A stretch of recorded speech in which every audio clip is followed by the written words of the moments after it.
કુમન ખુદ હું જૂનાગઢ કૃષિ યુનિવર્સિટીમાં કોલેજમાં નિવૃત્ત આચાર્ય છું. રાષ્ટ્રીય સ્વયંસેવક સંઘમાં જૂનાગઢ જિલ્લાના સંચાલકની જવાબદારી છે. રાષ્ટ્રીય સ્વયંસેવક સંઘનું શતાબ્દી વર્ષ ચાલી રહ્યું છે.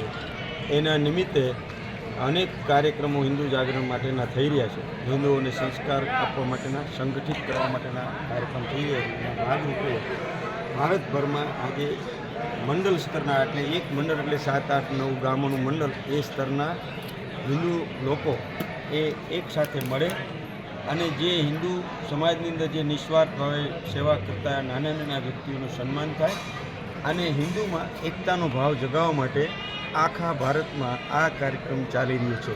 હિન્દુને ફરીથી જાગૃત કરી, સંસ્કારિત કરી, સંગઠિત કરી અને આ દેશને હિન્દુની અંદર જે નિસ્વાર્થ ભાવથી સેવા કરનારા વ્યક્તિઓનું સન્માન કરી આ સમાજને પણ પ્રેરણા આપી અને એમને પણ બળ મળે એ માટે આ સમગ્ર કાર્યક્રમ જાગૃત કરવા માટેનો રાષ્ટ્રીય સ્વયંસેવક સંઘ દ્વારા આખા ભારતમાં થયેલો છે. એ